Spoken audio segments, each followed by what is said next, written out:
La Torah, les mitzvot et l'antidépresseur.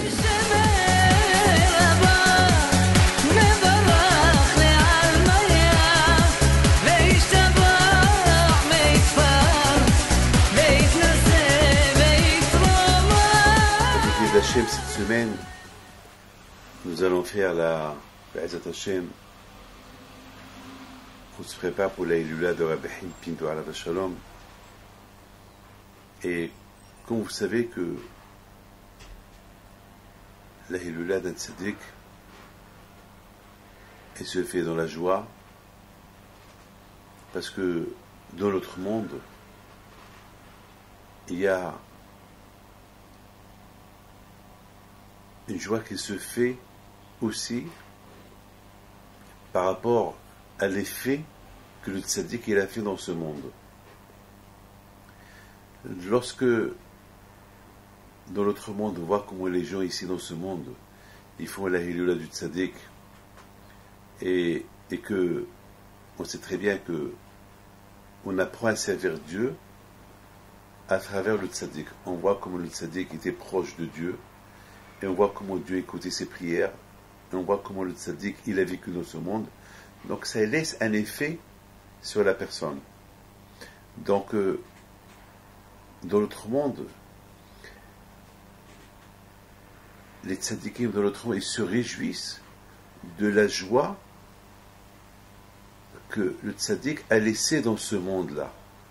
Parce que de là où ils voient ce qui se passe dans ce monde, de là où ils voient comment les gens dans ce monde-là, ils sont attachés au tzaddik, ils voient comment les gens ils prient à Hachem par le mérite du tzaddik.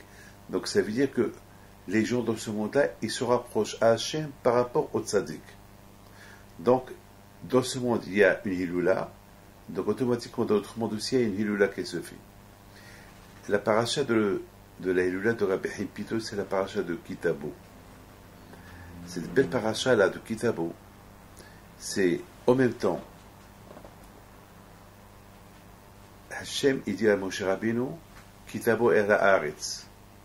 Moshe Rabbeinu dit au Bnei Israël, lorsque vous allez venir en Eretz Israël, il faut faire ceci et cela. Il faut savoir que dans la paracha de Kitabo, il y a beaucoup d'insultes. C'est la paracha elle fait peur. C'est une paracha qu'elle fait peur. C'est une paracha qu'elle dit, et si vous venez en Israël, et vous ne faites pas les mitzvot que Hachem vous a donnés, eh bien vous allez être exilés, le temple va être détruit, et vous allez être des esclaves. Et vraiment, les gens ont peur de cette paracha. C'est une paracha qui fait peur. De l'autre côté, c'est une paracha il y a une bonne nouvelle. Elle nous dit, voilà la bonne nouvelle, vous allez venir en Israël, vous allez rentrer en Israël, vous allez avoir une terre, vous allez être un peuple autonome, un peuple béni, mais à la condition. Tout de suite, la Torah, elle donne une condition. Laquelle?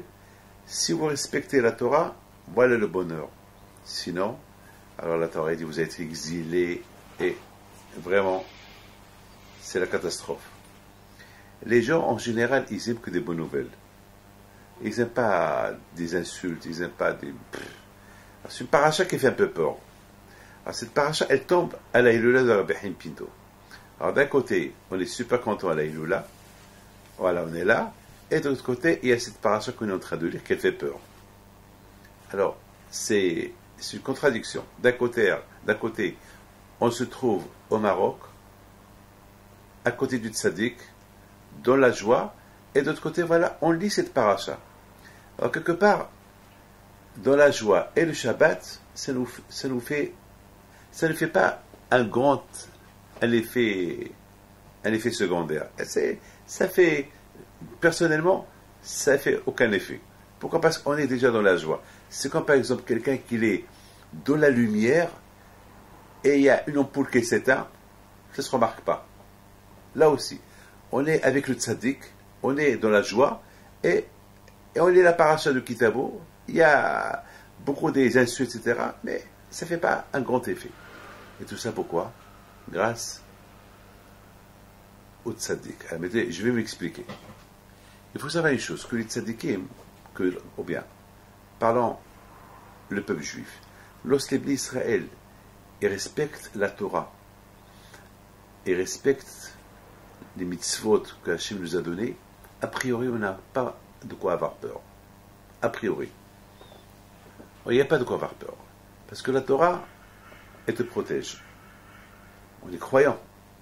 Alors, si on croit en Dieu, alors on croit à la Torah. Si on croit à la Torah, on croit en Dieu.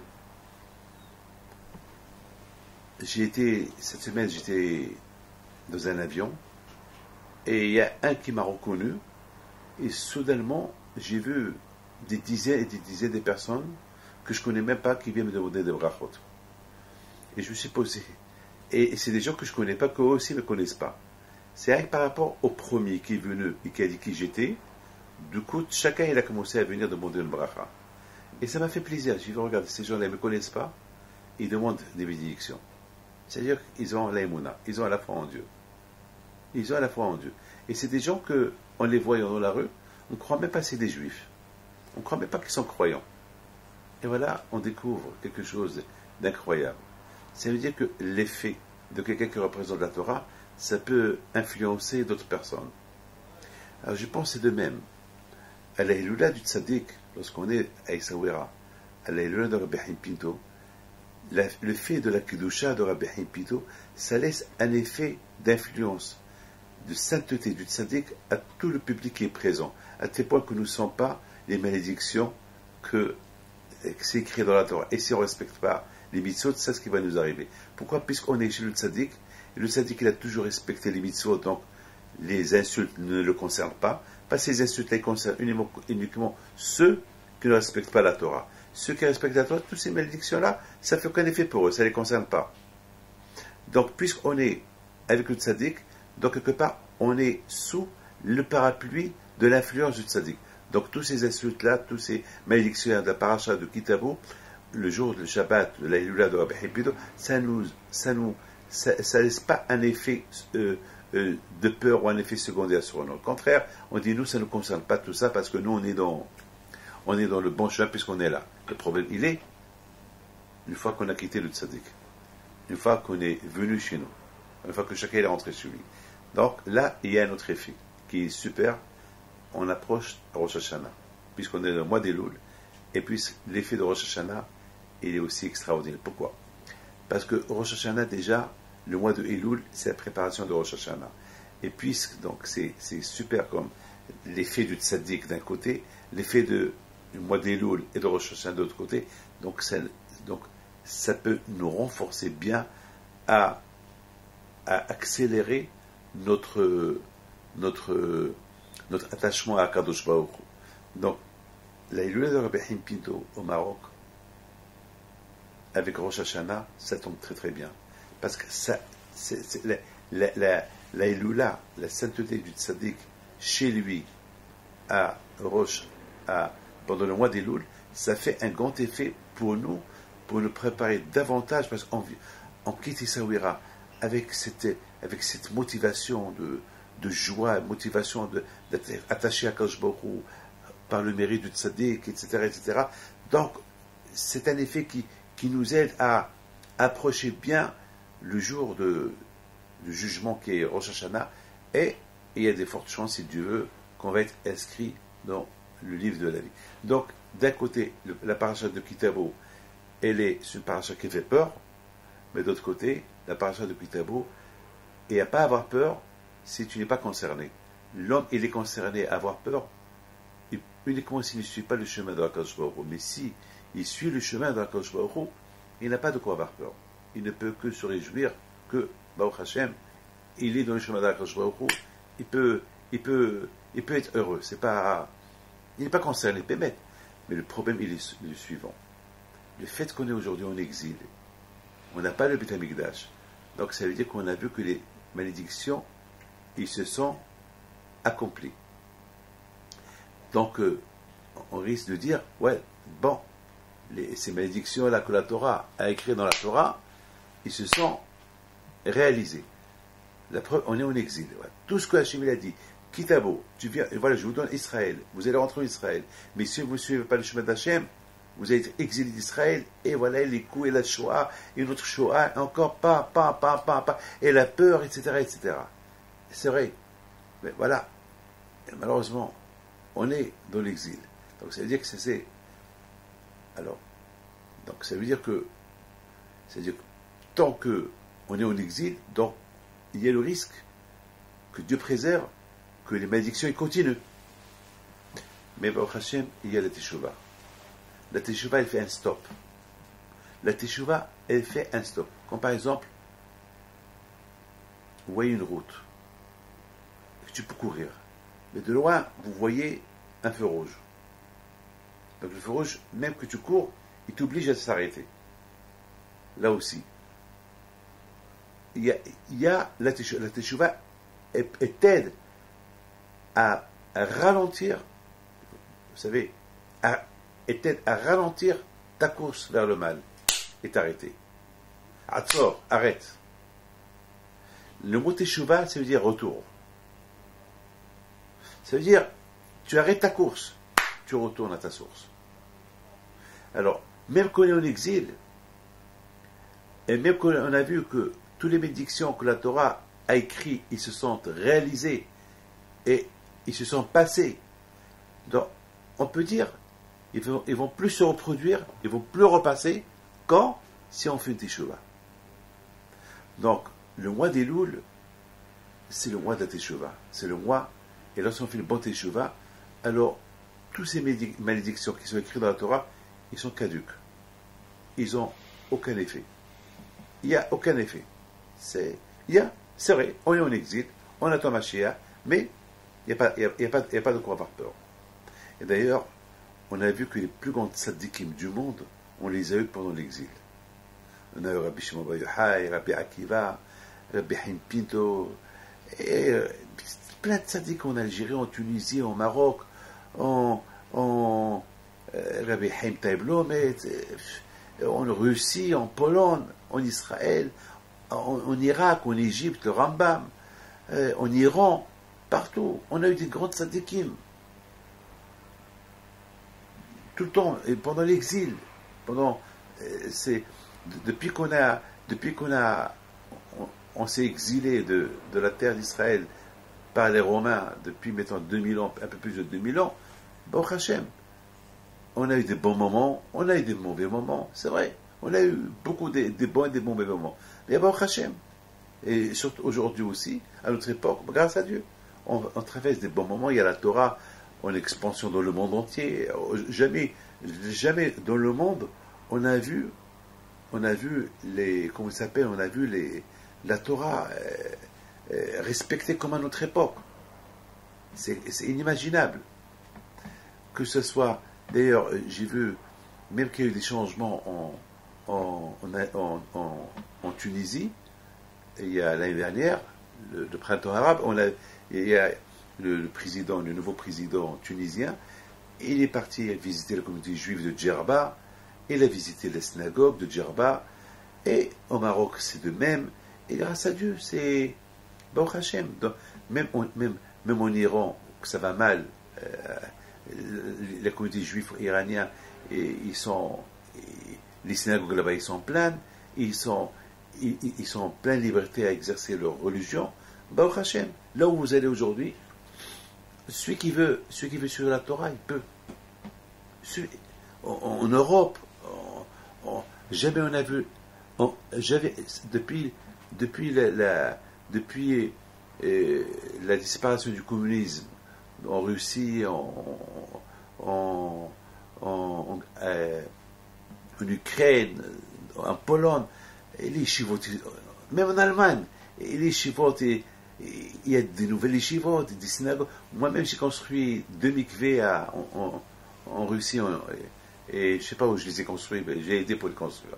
Pour vous dire aujourd'hui, mais on a Alaska, en Australie, la Nouvelle-Zélande, partout. C'est inimaginable. Jamais on a vu le judaïsme progresser dans le monde, partout.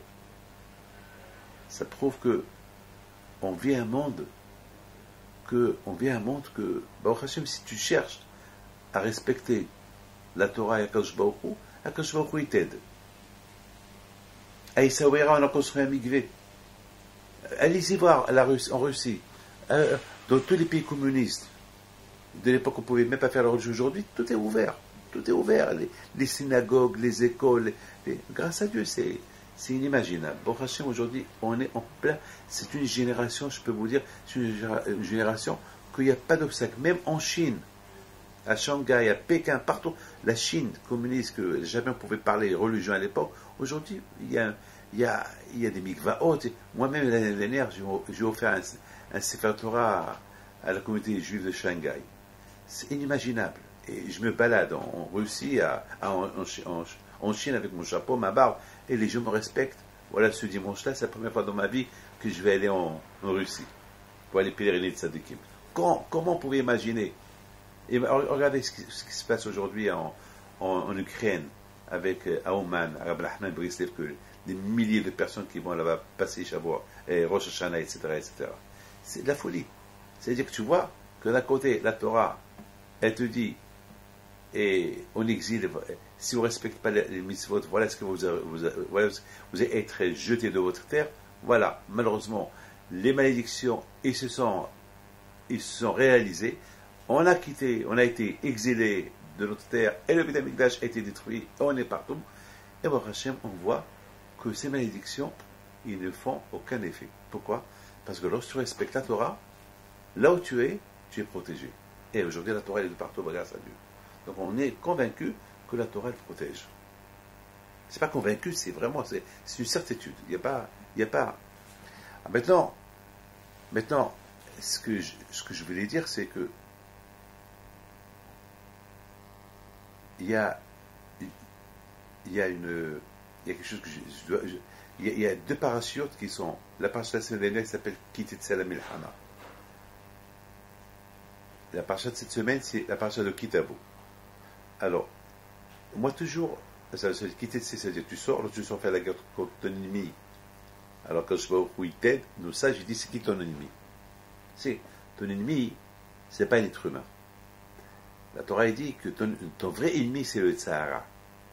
C'est le mauvais penchant. C'est le Tzahara. Il faut savoir que j'ai vu dans des livres qui disent qu'il n'y a pas un seul Tzahara. Il y a des milliers de Tzahara. Il y a Tzahara des femmes, il y a Tzahara du vol, il y a Tzahara de la médisance. Chaque mauvaise qualité est son Tzahara. Ça veut dire que l'homme, il est plein de Tzahara. Et le travail de l'homme est d'essayer de combattre ce Yitzhara. C'est pour ça, c'est pas facile d'être un être humain pur et normal. C'est un travail, c'est un grand travail. C'est un travail d'une vie. Ne croyez pas que c'est facile de vivre une vie avec le Yitzhara. C'est un travail très dur.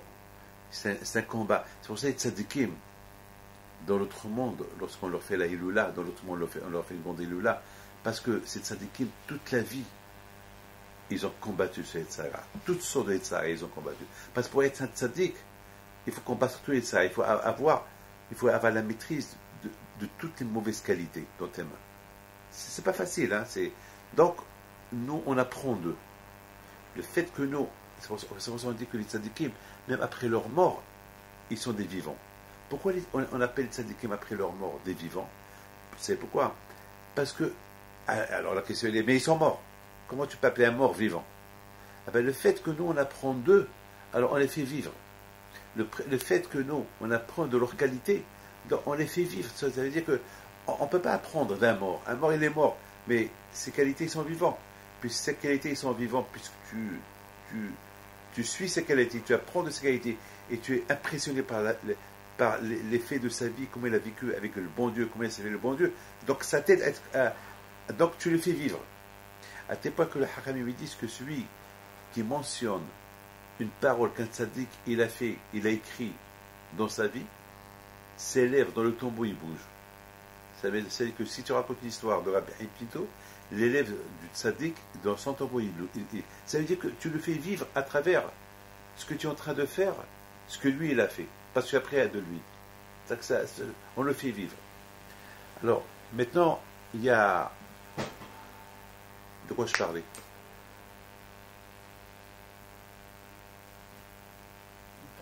Alors, mais écoute très bien. Le vrai Tzahara, il est en face de toi. Ton travail est d'avoir dans les mains. C'est ça ton combat. Le Tzahara, tu ne sais pas où il est. Il peut être à gauche, à droite, en face, derrière. Il peut même être invisible. Tu ne le vois pas. Et d'ailleurs, le Tzahara, on ne le voit pas. Il est invisible. C'est un combat. On peut combattre quelqu'un qu'on voit. Mais tu ne peux pas combattre l'invisible. L'invisible, tu ne sais pas où il est. Mais il faut être prêt. Lorsqu'on va faire une guerre, on ne sait pas où il est l'ennemi. L'ennemi, il est caché. Tu ne sais pas où est l'ennemi. Alors, il faut être vigilant. Le Tzahara, c'est de même. Donc, la Torah, dit qu'il était la melhama. Lorsque tu sors faire la guerre contre le Tzahara, lorsque tu fais lorsque tu fais des efforts pour le combattre, et tu vas combattre l'invisibilité, et tu vas combattre quelqu'un que tu ne connais pas, quelqu'un qui est plus fort que toi, parce que lui c'est un Tzahara, c'est un ange en feu, et toi tu es un être humain, toi tu es faible. Lorsque Hachem il voit que tu fais l'effort, Hachem il te donne et Hachem il te le donne entre tes mains, il t'aide à le convaincre, il t'aide à le combattre. Ah ben toi je peux dire à Hachem, mais pourquoi je viens dans ce monde-là pour combattre un Tzahara? Je préfère rester là-haut. Hachem, je suis bien avec toi là-haut. Pourquoi tu veux que je vienne dans ce monde-là et pour combattre ce Tzahara? Et pourquoi ce combat-là? Je préfère rester là-haut. Et c'est pas la peine que je vienne ici. Parce que venir dans ce monde-là, c'est trop risqué. C'est trop risqué. Parce que c'est 50-50. 50-50. Peut-être que je le combats, peut-être que je ne le combats pas. Peut-être on va rester match nul. Alors, c'est match nul, c'est pas bien. Alors, je ne l'ai pas mis KO. Alors, c'est lui petit va me mettre KO toute une vie. C'est impossible, je ne peux pas. Impossible. De l'autre côté, quand je te dis, ouais, de l'autre côté, quand je te dis, ben, il faut que tu viennes. Il faut que tu viennes. Tu es obligé de naître, tu es obligé de vivre, et après, tu es obligé de mourir. C'est dur, hein. C'est dur. On préfère rester là où... J'ai dit, tu ne peux pas. Alors, la raison, alors, maintenant la question, elle se pose. D'ailleurs, n'oublie pas une chose. C'est ça qui t'a vaut. Il faut... Tu sors faire la guerre à ton ennemi, Hachem te protège. Alors, moi, je dis à Akash, je préfère ne pas venir. Non, Akash, je dis non, qui t'a vaut, il faut que tu viennes. Donc, je pense que c'est là la discussion de Beth Shammai et Beth Hillel. Beth Shammai, ils disent, c'est mieux que l'homme n'est pas né. Et Beth Hillel disent, non, c'est mieux que l'homme est né. Maintenant, la question se pose. Maintenant, Beth Shammai et Beth Hillel, pendant des années, ils ont eu cette discussion. C'est mieux que l'homme n'est pas né. Parce que à quoi ça de naître? Naître pour perdre. Naître pour avoir un Tzahara en face toute une vie. C'est pas une vie. Et après, tu as Gehinam. Après, tu vas souffrir après ta mort. C'est mieux de ne pas vivre. C'est mieux de ne pas vivre dans ce monde-là. Et Beth Hillel disent, non, c'est mieux de venir. Et finalement, qui a gagné? C'est la discussion Beth Shammai. Beth Shammai, à la fin, Beth Hillel, ils ont dit à Beth Shammai, vous êtes super, vous avez gagné la guerre. Pendant des années, il y a eu cette discussion. Chacun dit une chose. Et pendant des années, on ne savait pas qui a raison. Beth Shammai ou Beth Hillel. Et à la fin, Beth Hillel, ils ont dit à Beth Shammai, vous avez raison. C'est mieux que l'homme ne soit pas venu. C'est mieux. C'est mieux que l'homme ne soit pas venu. Parce que vraiment, c'est risqué de venir dans ce monde-là. C'est risqué. Même qu'il y a la Torah, même qu'on voit des tzadiki, même qu'on va apprendre d'eux, mais une petite bêtise, et tu as tout perdu. Alors, à quoi sert? À quoi sert? Et surtout, on peut faire même des fautes qu'on ne sait même pas qu'on les a fait. Et à la fin, on va dire, tu as fait. Alors quoi alors? Toute ma vie, j'ai fait, pourquoi à la fin, on me dit, tu n'as rien fait? Alors, j'ai gagné quoi? Alors, finalement, Beth Shammai, ils ont raison. Ah, maintenant, Beth Hillel, ils ont dit à Beth Shammai, bon, vous avez raison, c'est mieux qu'on n'est pas là. Mais maintenant, voilà, on est là.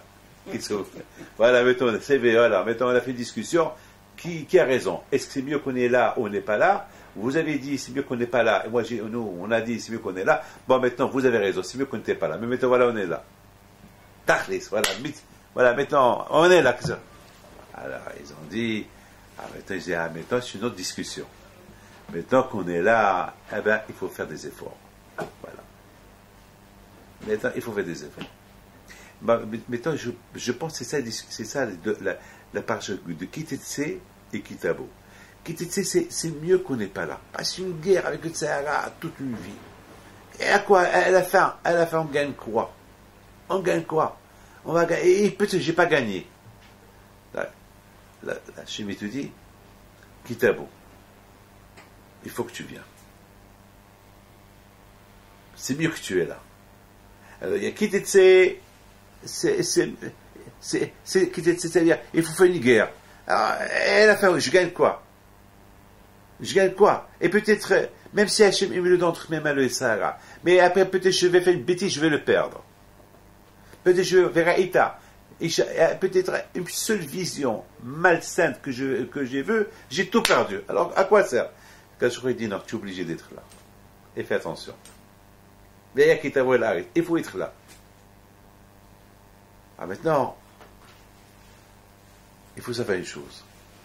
Venez, on va essayer de réfléchir. Est-ce que c'est bien qu'on est là ou c'est bien qu'on n'est pas là? La réponse, elle est c'est bien si on n'était pas là. Mais d'autre côté,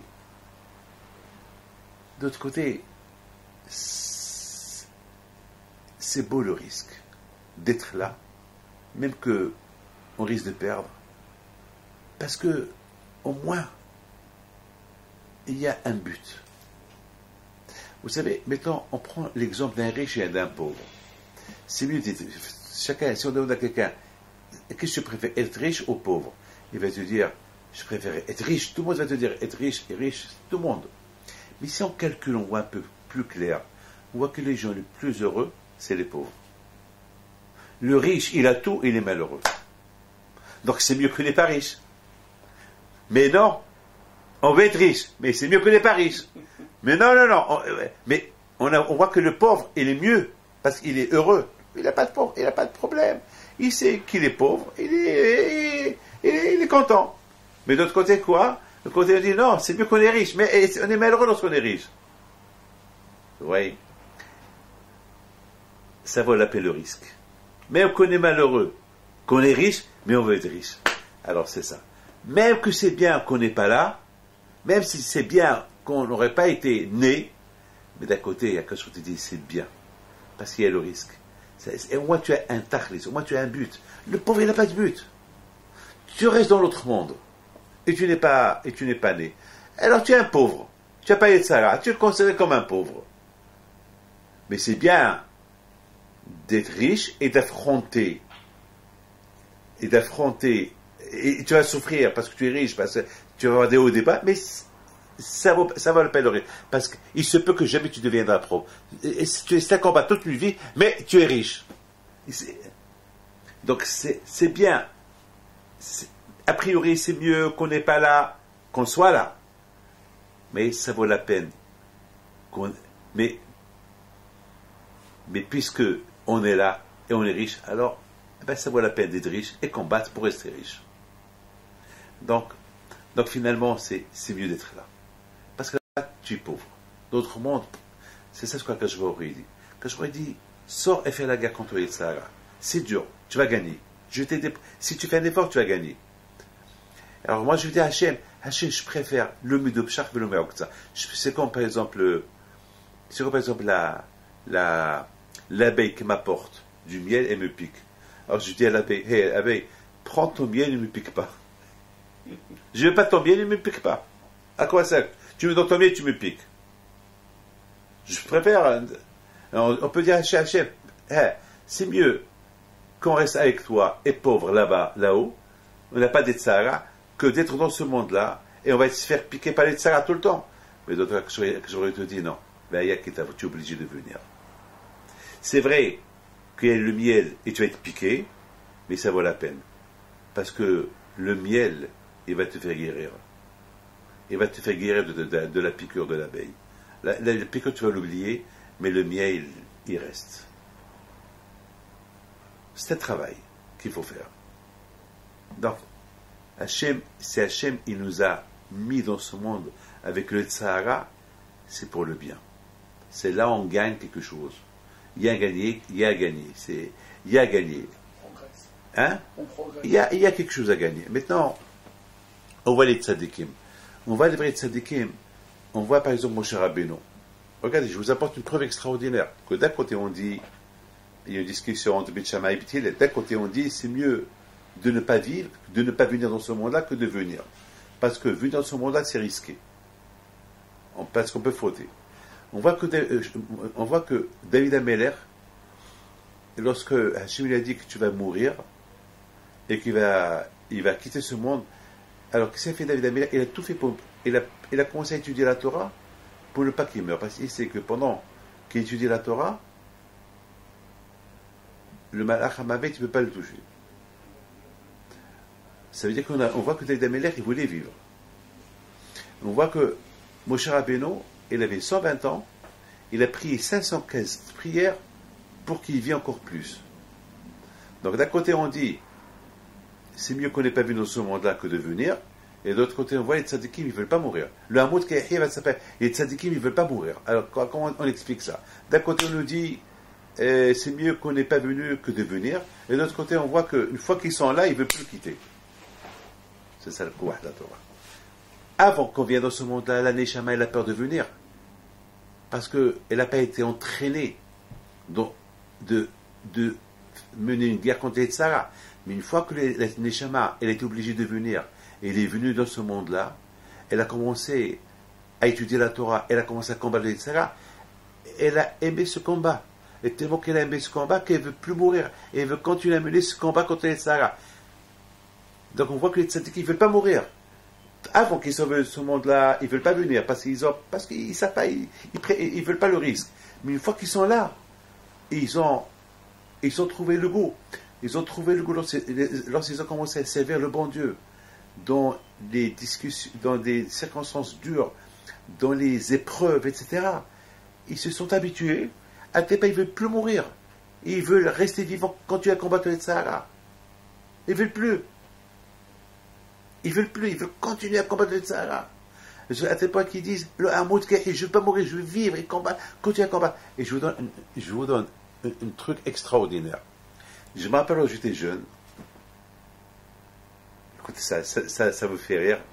Il y avait le boxeur Mohamed Ali. C'est un grand boxeur américain. Et j'étais jeune, j'étais encore à la Yeshiva, j'étais encore jeune en Angleterre. Et je me rappelle qu'il était en prison parce qu'il n'a pas voulu aller à la guerre contre le Vietnam. Il a fait une révolution contre, je ne sais pas si c'est à l'époque de Nixon ou Johnson, je ne sais pas, à cette époque-là, il voulait pas, je ne sais pas si vous vous rappelez, il ne voulait pas y aller il voulait pas aller au Vietnam. Donc il était en prison, je ne sais pas combien, je ne sais pas, d'accord. Et je ne sais pas si c'était le Vietnam ou je ne me rappelle pas. Bon, je me rappelle. Et après, je me rappelle était boxeur, était champion du monde. Et après, elle a commencé à s'entraîner pour faire la guerre, pour faire le boxe contre un champion qui était champion du monde de l'époque. Je ne me rappelle pas qui est-ce. Donc ça a fait une publicité énorme. Ils ont fait un combat et je crois qu'il a été battu. Il avait gagné, il était champion du monde, après il a perdu, et après encore il a refait le combat avec lui. Et ça fait encore une grande publicité. Et je me rappelle, encore il a été battu, encore il a fait le combat. J'ai commencé à réfléchir. Puisque tu as été battu, pourquoi tu fais encore le combat? Et encore il a fait le combat. On voit que qui une fois été champion du monde, il ne veut pas admettre qu'il a perdu le combat. Il veut toujours combattre et récupérer son titre mondial, championnat du monde. Et je ne me rappelle pas s'il a gagné ou pas. Je ne me rappelle pas, je ne vais pas rentrer dans les détails. C'est les Havdil. Le tzaddik, il a toujours la motivation de gagner. Il perd. Il était champion du monde. Il a gagné le tzedra. Il a perdu une fois, il a fait une faute. Mais le tzaddik, il va faire encore teshuva pour. Il fait encore une guerre. Peut-être ça va être très dur. Encore le tzara, mais c'est une guerre. Le Hachem, il voit que Bémet, le tzaddik, il veut vraiment mener son combat contre le tzara. Parce qu'il ne veut pas se laisser faire. alors que il l'aide à gagner une fois pour toutes. Et c'est ça la Iloula du Tzaddik. Lorsqu'on fait une Iloula du Tzaddik, c'est parce que ce Tzaddik, il a mené son combat contre ça toute la vie, et il est mort autant que championnat du monde. Et il reste avec son titre, une fois qu'il est mort avec son titre, et il reste avec son titre qu'il est toujours championnat du monde. Il n'est pas mort battu, il est mort vainqueur. Donc il reste vainqueur même après sa mort. C'est pour ça qu'on dit les tzaddikim après leur mort, ils sont des vivants. C'est la folie ça. Ah maintenant, il y a une Gemara qui dit comme ça. Il y a une Gemara qui dit comme ça. Il y a une Gemara qui dit que lorsqu'à Be'akiva, ils étaient en train de le tuer, les Romains, ils peignaient son corps. Rabbi Akiva, il faisait Shema Israël. Il faisait Shema Israël avec joie. Vous savez c'est quoi peigner un corps avec le peigne? C'est pas facile, hein. C'est des aiguilles, hein, qui rentrent dans le corps. Et faire Shema Israël avec la joie, c'est pas facile, hein. C'est pas facile. Voilà, il s'est passé que ses élèves qui étaient à côté de lui, ils voyaient leur maître, ils voyaient comment les Romains ils sont en train de peigner son corps avec des peignes en fer. Et lui, il fait Shema Israël. Ils lui ont dit, Rabbeinu, notre maître, Atkan, quoi, tu sens rien du tout? Tu sens pas les aiguilles qui rentrent dans ton corps? Bientôt vont toucher ton cœur et tu vas mourir. Et toi, tu es concentré dans le Shema Israël. Alors je me suis posé une question. Pourquoi ils lui ont posé cette question? Mais il est en train de faire Shema Israël parce qu'il sait qu'il va mourir. Et avant de mourir, on fait Shema Israël. Où est le problème? Pourquoi ils sont en train de lui dire à Beno Atkan? La réponse, elle est les élèves de Rabbi Akiva, ce qu'ils n'ont pas compris, c'est que quoi, ils ne sont pas ces aiguilles. Lorsque, vous savez, pour faire Shema Israël, il faut être concentré. Eux, ce qu'ils n'ont pas compris, comment ils ne sentent pas le mal de ces aiguilles qui pénètrent dans son corps. Ils savent qu'il est en train de faire Shema Israël parce qu'il va mourir. Mais d'accord, il aurait pu faire. Ils ont dit, il aurait dû faire Shema Israël en criant, ah, j'ai mal, Shema Israël, j'ai mal. Mais lui, il faisait Shema Israël. On dirait qu'ils ne sentent pas le mal.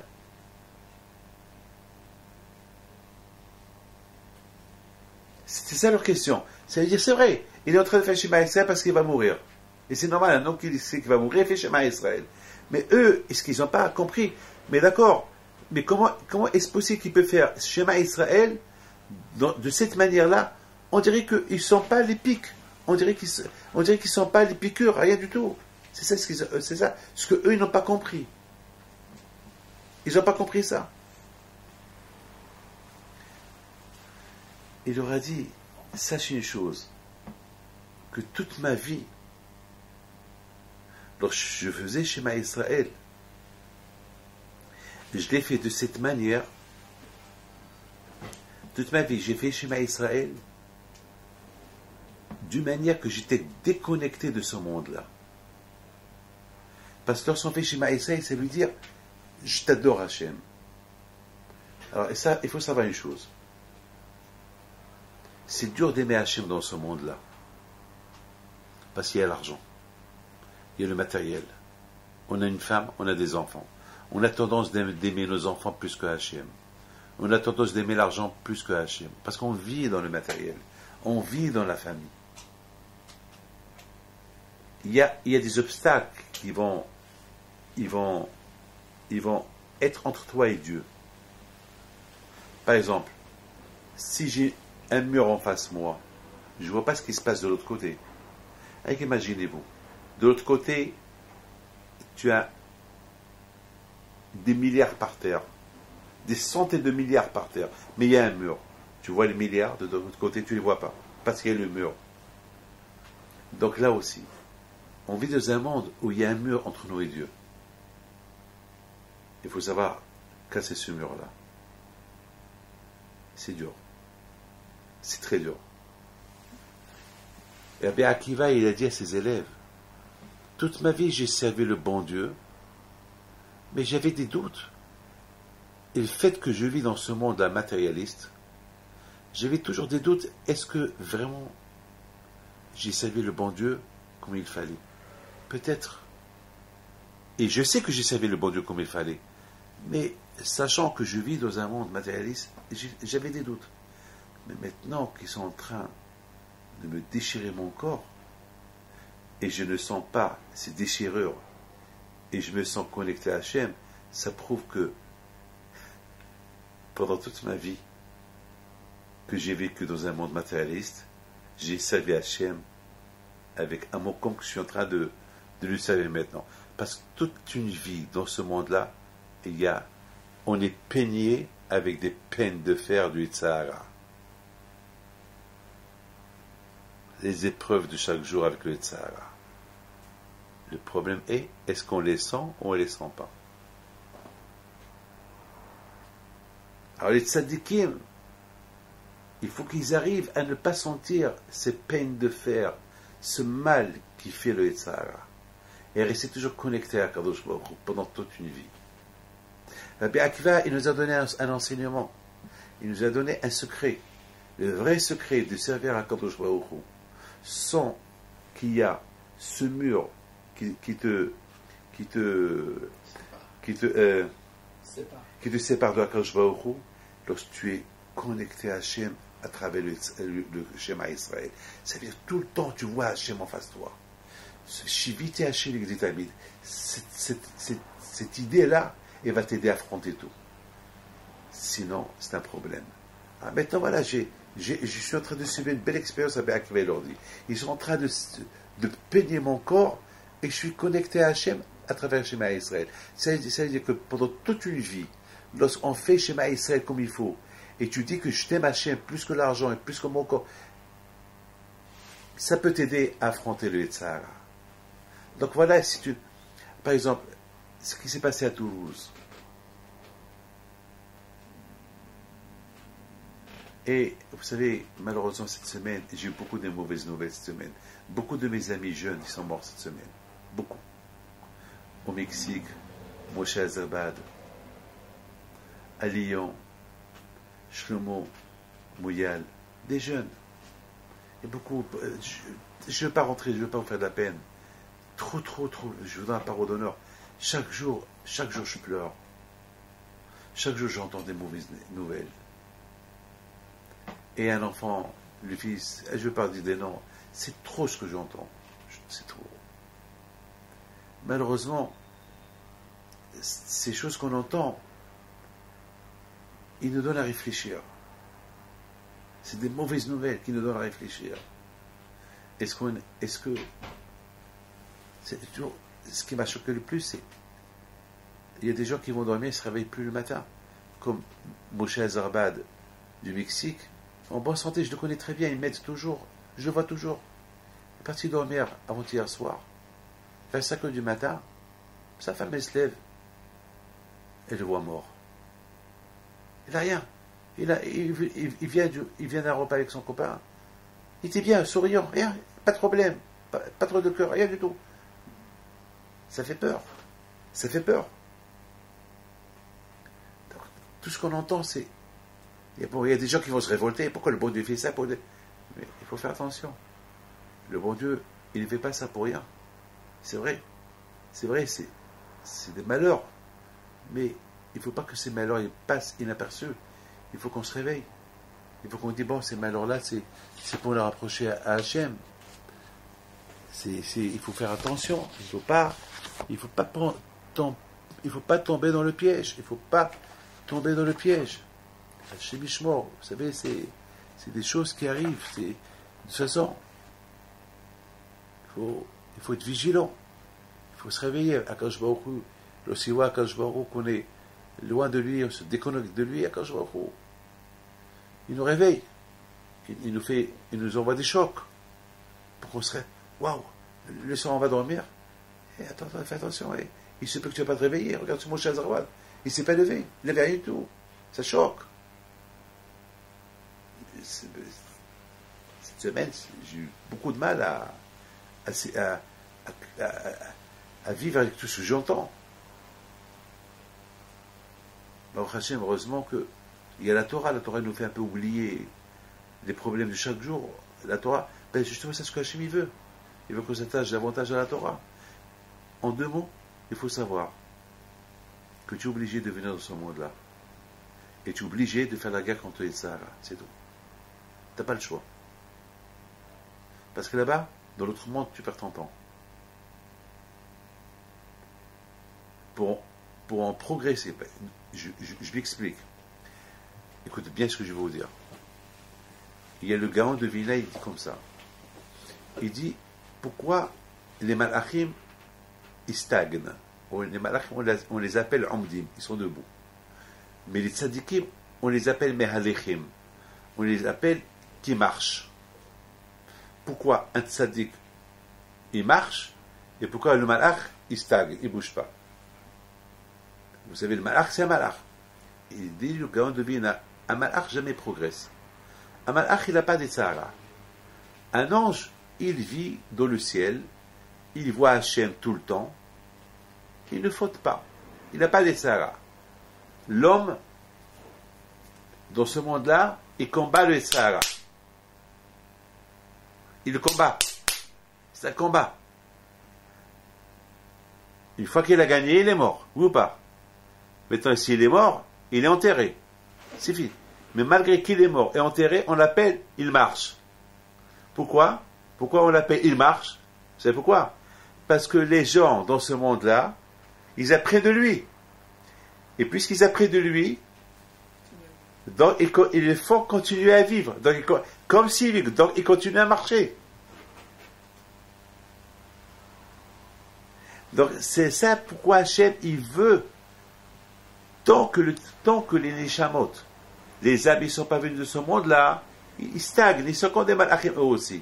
Mais une fois qu'ils descendent de ce monde, et après ils repartent dans l'autre monde, ils sont plus comme des malachim qui stagnent, maintenant ils continuent à marcher.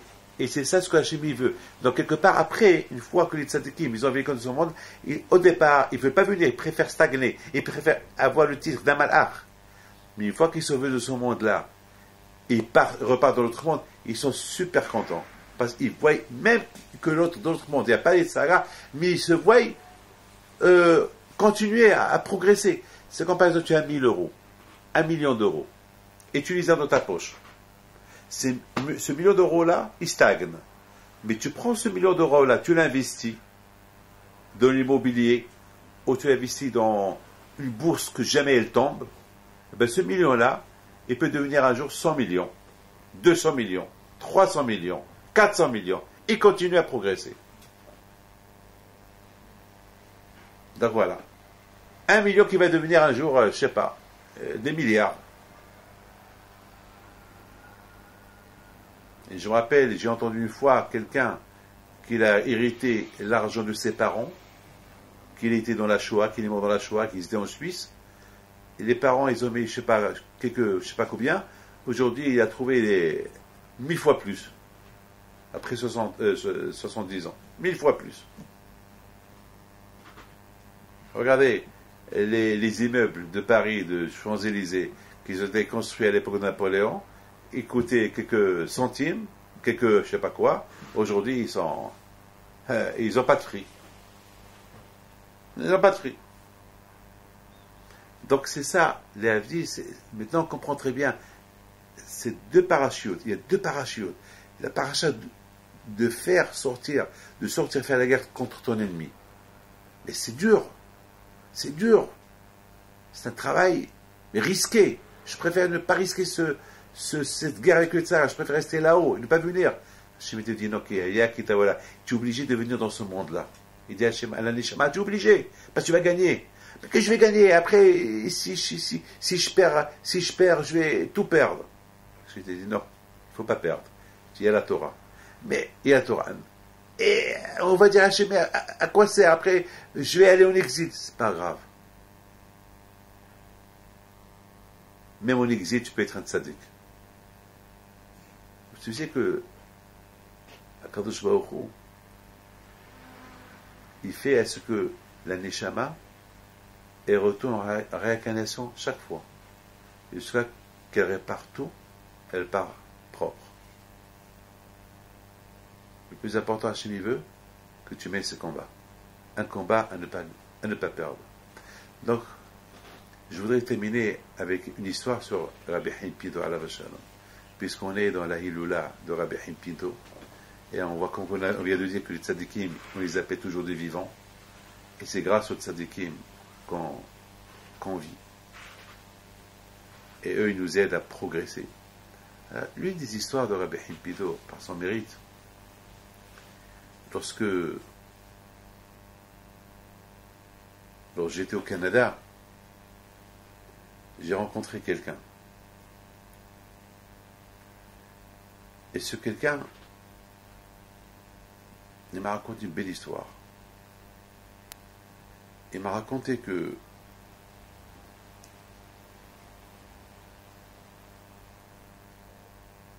une fois,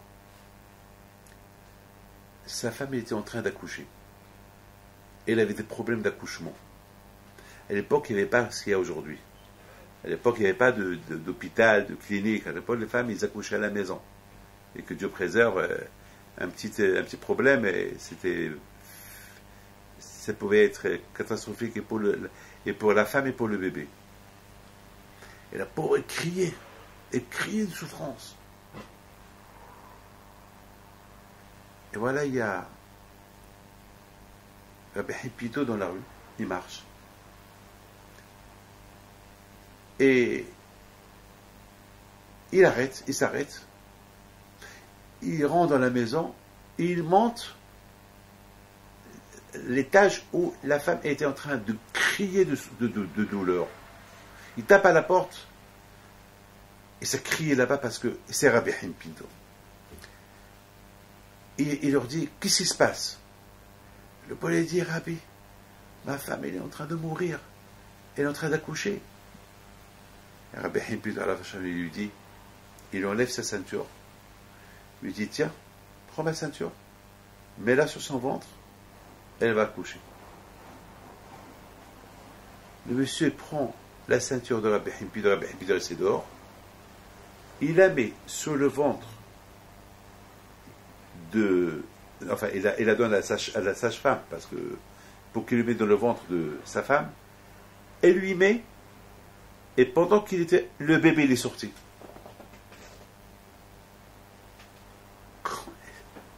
Ni piqûre de pierre durale, mais comment tu expliques ça? En une seconde. Comment tu expliques ça? Le monsieur, il sort. Une seconde. Il redonne la ceinture à Rabbi Haim Pinto. Et Rabbi Haim Pinto lui dit, alors tu vas la nommer, tu vas nommer le bébé, lorsqu'il lui a donné un nom. Il est parti. Comment tu expliques ça? Une ceinture? Mais c'est quoi? Qu'est-ce qu'il y a dans cette ceinture? Quoi, c'est une ceinture magique? Quoi, c'est une ceinture magique? Ça veut dire que il y a le travail que Rabbi Haim Pinto peut faire et le travail que sa ceinture elle peut faire. Rabbi Haim Pinto, il peut bénir les gens face à face, mais elle ne peut pas rentrer dans la chambre où une femme elle est en train de mettre au monde un bébé. C'est pas de tsniot, c'est péché, c'est pas de la pudeur.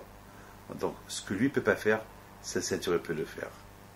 Ça veut dire que la ceinture elle représente Rabbi Haim Pinto. Regardez les tzadikim. Même leur objet, ils faisaient le travail qu'eux ne peuvent pas faire. Ce qu'eux ne peuvent pas faire, la ceinture peut le faire. C'est la même histoire de Rabbi Pinhas ben Yair, qui voulait traverser un fleuve, il ne sait pas nager. Qu'est-ce qu'il fait? Il prend sa ceinture, il frappe le fleuve. Et le fleuve, il ne voulait pas se partager. Et Rabbi Pinhas ben Yair, qui est enterré à Tzfat, qui était le beau-père à Rabbi Shimon bar Yochai, il dit au fleuve, fleuve, ou coupe-toi, ou je te fais sécher. Attends, ou coupe-toi, ou je te fais sécher. Alors le fleuve, il parle, il dit à Rabbi Pinhas ben Yair, mais moi je ne veux pas me couper pour toi, puisque le bon Dieu m'a créé. Alors Rabbi Pinhas ben Yair lui répond, il dit, le bon Dieu t'a créé pour me servir. Il ne t'a pas créé pour te servir. Il t'a créé pour me servir. Et moi, je dois aller faire une mitzvah. Alors, ou tu te coupes pour que je puisse passer, ou je te fais sécher. Le fleuve, il s'est coupé. Il a traversé. Écoute bien. Mais il y a un monsieur qui a vu ce qui s'est passé de loin. Qu'est-ce qu'il a fait? Il arrive au fleuve, il voit l'eau. Il a dit, mais attends, mais j'ai vu le rabbin qui a traversé en frappant. Qu'est-ce qu'il fait lui aussi? Il prend sa ceinture, il frappe, et le fleuve il se coupe. Alors maintenant, il y a une question qui se pose. Comment? Je comprends Rabbi Pinhas ben Yair que lui c'est un grand tzaddik. Lui, sa ceinture, elle le représente. La ceinture, elle coupe. Mais ce monsieur-là, c'est pas un tzaddik. Comment? Ce monsieur-là, lui aussi, il a utilisé sa ceinture pour couper le fleuve, ce que le grand tzaddik il a fait. Quoi? Mais lui, c'est pas un tzaddik. C'est quoi la réponse? La émouna. La émouna. Comme que lui, il a fait, moi aussi, je peux le faire. C'est-à-dire que même un homme normal, qui n'est pas un tzaddik, il peut arriver à faire les effets que le grand tzaddik il peut faire. Tout dépend. Comment l'homme, il sert à Kadosh Baruch. Donc, on apprend des tzaddikim à ce que nous aussi on peut être tzaddik. Ne croyez pas que les tzaddikim seuls peuvent faire des miracles. De cette histoire de Rabbi Pinhas ben Yair, on apprend que même un homme qui n'est pas aussi grand que Rabbi Pinhas ben Yair, avec l'aïmouna à Kadosh Baruch, en apprenant du tzaddik comment c'est avec Kadosh Baruch, on peut faire comme lui. J'ai vu beaucoup de gens qui ont fait des grands miracles alors qu'ils ne sont pas tzaddikim, qui ne sont pas Rabbi Pinto, l'aïmouna. C'est ça la paracha de Kititse et Kitabo. Lorsque tu sors et tu fais la guerre contre les Tzara, qui veut t'empêcher, qui veut réduire ta émona en Dieu, et malgré tout tu le gagnes, alors quand je sais pas où il t'aide. Parce que tu n'as pas le choix, tu es dans ce monde-là. Tu n'as pas le choix. Puisque tu es là, tu n'as rien à perdre. Au départ, on ne veut pas être là. Je ne veux ni perdre ni gagner. Mais quand je te dis non, il y a beaucoup à perdre, il y a beaucoup à gagner. Il y a beaucoup à perdre si tu ne viens pas de ce monde-là, il y a beaucoup à gagner si tu es dans ce monde-là. Donc, puisque tu es là, tu ne peux que gagner. Mais c'est vrai, c'est risqué. Fais ce que tu vas gagner. Même que c'est risqué, ça vaut la peine. Gagne. Comme ce riche-là. Mais il souffre tout le temps en soyant riche, mais ça vaut la peine. Ça vaut la peine cette souffrance-là, qu'il soit riche. Voilà. Si Dieu veut que cette illusion de Rabbi Pinto, il nous donne beaucoup de force à progresser dans la Torah, si Dieu veut, et avec l'illusion de Rabbi Pinto, et le mois d'Elul, et avec l'Emouna du Tzadik, et avec le mois d'Elul, qui nous aide à progresser, on passera une bonne année avec